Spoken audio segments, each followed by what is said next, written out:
Turongeye kubaramutsa amahoro y'Imana bwoko bw'Imana aho muri hose kw'isi yose nzima. Icubahiro kibandanye guhabwa Imana itugirira neza uko bukeye uko bwije. Ni Imana tuzigama, Imana twitayeho, Imana yama itugirira neza ivyo ushikako byose. Umenye ko ari ubuntu bwayo. Aho ugendagenda hano kw'isi hose ushika aho uja canke gutaha muhira, umenye ko ari ubuntu bwayo. Imbere ya byose tubanje gushima Imana isubiye kuduhuza n'umukozi wayo akunda Imana, nanjye ndayikunda. Umenye yuko aho ugendera hose ivyo ushikako byose ari ubuntu bwayo. Rero imbere ya byose reka banza baramutse, turamuha ikaze mu izina rya Yesu Kristo. Ndabaramukije ubwoko bw'Imana. Nanje ni Pasteur Mugisha, nkaba nezewe cyane no kuba nshoboye kandi kuba ndi hano mvugana namwe ijambo ry'Imana, ko ni vyiza yuko ibihema vyose bitazira kandi bigahimbaza uhoraho yabiremye. Murakoze cyane. Murakoze cyane. Imbere ya byose wewe utari bwacunde subscribe, urahawe ikaze kwino chaîne ya YouTube, ufyonde subscribe. Ubishoboye nawe karataje urungikira abandi kugira ngo buno butumwa ushikira abantu benshi. Ni umwanya mwiza wo kumva ijambo ry'Imana, tugomba tumuhe kaze mu kanya atubwire ijambo ry'Imana, kuko ibi tugize twese dukwama twumviriza ijambo ry'Imana. Nawe aho uri hose wimenyereze kwama uvuga ijambo ry'Imana, kuko ni Imana yakuremeye, ni Imana yagushiriyeho hano kw'ino si y'abariho. Ubonye ukiriho uzoze urimenyereza kuvuga ijambo ry'Imana, uvuga usemerera. Abasemerera mu mabarabara, abakoresha amarezo sosio, abakorera no mw'ishengero. Aho ukorera hose wame ukorera Imana uko bukeye ko bwije, uyishimira uyikengurukira kuko niyo ikwitayeho. Rero tugomba tubane dufata akanya keza twumviriza ijambo ry'Imana. Nawe ndaguhaye ikaze ino saha na kano kanya dusangire ino ijambo ry'Imana, kuko nivyo bitugize. Turamuhaye ikaze mu izina rya Yesu Kristo kugira kandi. Amen. Amen. Murakoze cyane. Ego, nk'uko umukozi w'Imana bivuze, ni byiza yuko dusanga ijambo ry'Imana. Ijambo ry'Imana ritwigisha, dukomeza kandi ikaduhanura, na cyane cyane mu bihe turimo. Rero ijambo ry'Imana nkuko turi ku gatoyi riratubwira riti inshuti ya Yesu. Amen. Turi mu bihe turiko turitegurira Pasika. Turazi ko benshi babitegura mu buryo butandukanye. Pasika murazi abizera umwami Yesu Kristo niho bibuka ipfa n'izuka ry'umwami wacu Yesu Kristo. Yapfuye ku bwacu, azi ibyaha byacu, we ntaco yari yarakoze, mugabo aritanga, atanga ubugingo bwiwe ku bwacu. Rero ijambo ry'Imana nk'uko navuze tugomba kwiga, turavuga inshuti ya Yesu. Urya inshuti ni ikintu kidasanzwe cane. Yesu Kristo yarabaye hano mw'isi, yarafise abantu benshi bamugendanira, abantu benshi yagiriye neza, yaratenze aragira n'abigishwa. Mugabo abo bose rimwe na rimwe hariho bamwe bamukurikiye nk'uko yigeze kubivuga, ati benshi mumurikira kubw'urukundo, ati benshi mumurikira kubw'imikate nabahaye, ibitangaza nabakoreye, abantu nakijije, ibana nabakijije. Abantu rero bamukurikira kubw'ivyo.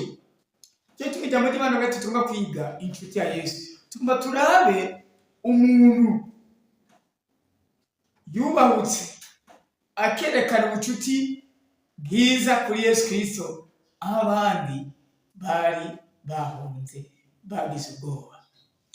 Igihe Yesu yafatwa, mwibuke yuko no mu bigishwa biwe bose benshi barahunze. Murazi yuko na Petero ubwiwe yamwihakanye. Mwibuke ko Petero ari umuntu yegereye Yesu Kristo. Petero yaragendagendeye ku mazi nk'uko Yesu yagendeye. Petero yabonye ingene Yesu yakayanganye. Niba yuko hari ibintu byinshi Petero yabonye kuri Yesu Kristo, mugabo harageze igihe hamwe tuvuga ati hari muri nangana, Petero aramwihakana. Umuntu tugiye kubona ngaha ni umuntu tudasanga no muri ba bandi 12 bari bagiye ubuntu bagaturana na Yesu. Umuntu yitwa Yosefu w'i Arimatayo. Tusomye muri Matayo 27 ku murongo wa 57 turaganira buke havuga hati ariko bugorovye haza umutunzi Arimataya yitwa Yosefu, kandi nawe yari umwigishwa wa Yesu. Uwo aja kuri Pilato asaba ikiziga ca Yesu, maze Pilato avuga ko bakimuha. Yosefu ajana ico kiziga akizingira mu mpuzu yera nziza, agishira mu mva yiwe shasha yari yarimbishije mu bitandara, atembagaza ikibuye kinini acugaza umuryango w'imva aragenda. Reka dusenge. Mana twagushimira ibaniga neza, twagushimira ubuntu bwawe Mana wari mu n'isi, twagushimira ijambo ryawe nizanye mu minsi kuje gucigisha kuno muri kino gitondo. Ndakunze Mana wari mu n'isi, twasabye mpamwe ashoza kudutahura mu Yesu Kristo nagico tongera gucange tukura ko gucagise ijambo ryawe. Mana dushoboza Mana turabana abantu, Mana tuyobwe nawe mu izina rya Yesu Kristo, wari natwe tubikoresho vyawe, akana k'abaki wacu kw'ijambo n'ibijyawe, ishime byose n'icubahiro biguma ari vyawe, mu izina rya Yesu Kristo n'umucunguzi wacu tubiza tubyizeye, amen. Inshuti ya Yesu. Uno mugabo tugiye kuranga yitwa Yosefu, yari umugabo w'umutunzi cyane. Igihe Yesu yapfa byari bigoye kwerekana ko uhagaze ku ruhande rwa Yesu. Na Petero barabaga ati wowe wari kumwe nawe, ati pu sinamunsi. Gatatu kose amwihakana. Bisigura yuko kijya gihe kwerekana yuko ucuditse na Yesu wawe wikwegeye akaga kuri wewe. Abayuda wawe wikwegeye, abafarisayo wawe wikwegeye, bose baramwihakana. Nabamuyaha imikate, nta n'umwe yigeze yerekana urukundo kuri we. Ariko ngatuye kuraba umuntu atigeze abana muri abo 12 yashize amanga, aravuga ati je nawe bari gupfa ndapfa. Yerekana urukundo dasanzwe kuri Yesu. Bamwe 12 mwibuka ko umwe Yuda we yari yigiye mu by'uwiwe, hasigaye 11 babonye ibitangaza bidasanzwe, nta n'umwe yari capable yo kuja kwa Pilato ati burya rero muduwe tumuhamba. Bose bari banyegeye bahunze, nta n'umwe agomba kwerekana yuko ahagaze mu ruhande rwa Yesu. Umugabo we Arimataya arashira amanga, aravuga ati jewe nimba ari gupfa ndapfa, ariko reka ngende ikiziga c'umwami wanje ntigishobora kubahaja, ndagenda kugihamba. Imana ishimwe cyane. Maze Bibiliya itubwira iti ku murongo wa 7, ariko bugorovye haza umutunzi we Arimataya yitwa Yosefu, kandi nawe yari umwigishwa wa Yesu. Uwo aja kuri Pilato asaba ikiziga ca Yesu. Haleluya. Imana ishimwe cyane. Uyu mugabo yari umutunzi, yari kuvuga uti jewe ibyo bya Yesu yacu bindaba ko ubutunzi nabwifitiye, singomba ko ibyanje biba bitakara, reka nigwe mu butunzi bwanje. Ariko arabona yuko kwerekana ubucuti kuri Yesu ko ari ikintu gikomeye cyane kuruta ibindi bintu byose. Bene data, ubwo butunzi natwe bugira tutagira Yesu byose ni ubusa. Yosefu Arimataya yerekana urukundo dasanzwe kuri Yesu. Ntiyarabye ubutunzi bwiwe, ntiyarabye icyubahiro yari afise, ntiyarabye ikintu na kimwe, aravuga ati ndagiye kwa Pilato. Nkuko nababwiye, muri kijya gihe uturukira kwa Pilato ukavuga yuko ugomba kwitwa ibya Yesu, byari gukwegera n'urupfu. Uyu mugabo Yosefu, Bibiliya itubwira yuko yagiye kwa Pilato asaba ikiziga ca Yesu. Amaze kugisaba, Bibiliya itubwira ku murongo wa 59 ati Yosefu ajyana ico kiziga akizingira mu mpuzu yera nziza. Imashimwe cyane. Inyuma yo gusaba ikiziga arashirako n'uburyo bwiwe, aragenda arondera impuzu nziza y'agaciro. Bitubwira ati irashirako abantu bizi Kirundi icyo bita ingereka ndondozi. Bibiliya itubwira iti agura impuzu nziza, maze abariyo ashiramo Yesu. Haleluya. Imashimwe cyane. Benshi umunsi twagaciro Yesu tumega tumutariya, umva iby'agaciro mbega si ibyo kuri Yesu. tumuha ivya nyuma, ibintu bitagira akamaro, urumva ntituha agaciro Yesu. Mugu no mugabo aha agaciro Yesu, arondera impuzu nziza. Benshi impuzu nziza nitwe tuzambara. Niyo bavuga ati muzane impuzu tuza guha abantu batishoboye, tubona za mpuzu tutacambara, zimwe zitagira agaciro, rimwe na rimwe zatabutse, uvuga uti intambwe yo kwambara yarandenze, akaba ari vuga ngiye gutanga. Aho ya bene data, aho nta rukundo werekanye, nta rukundo abugiye no ati kwikura kw'ivyo wawe rutata akamaro byari bifise ugenda kubita. Oya, ivy'agaciro tubiha Imana. N'ijambo ry'Imana avuga riti mu gutangira 10, ivyeze vyawe vy'ubushubuzi biba bw'Imana. Kigira 10 kivyeze cyangwa ikibyo waronde kibica Imana. Apana ivya nyuma. Uno mugabo arondera impuzu nziza cyane.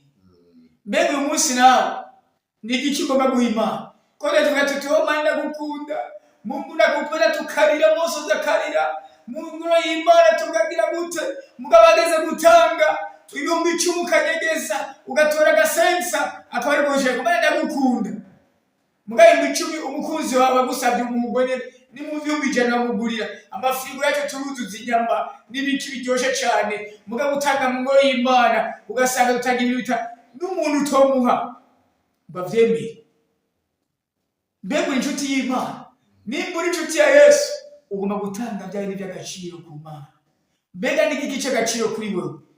Ubuzima bwawe nubwo agaciro, ubwawe witangira Imana, nkuko no mwene data yitangira umurimo w'Imana, arondera abakozi batiri muze ndabereke kumwe wa mugore Yesu Kristo bahura nawe muri ryatongo hariya kw'iriba rya Yakobo, maze akagenda mu gisagara ati ngo ndabereke uwavuze ibyanje. Mbega nawe ico kintu ugikora nkuko umukozi w'Imana ariko arakora, agenda guhiga abakozi bati muze ndabereke, nawe usanga mushobora kuvugira ijambo ry'Imana. Bashime cyane kuko benshi barakira ama platform imbuga ngurukanabumenyi nk'izuno munsi bakisha ivy'iwabo, mugabo yahisemo gushiraho ijambo ry'Imana. Kandi Imana ibana nimugira neza gikorwa ariko akora kidasanzwe cyo komaza igikorwa c'Imana. Yari gufata agashiraho ivyakobese by'ibiro, mugabo avuga ati nzoshira ku by'Imana kuko ivyo ari by'agaciro.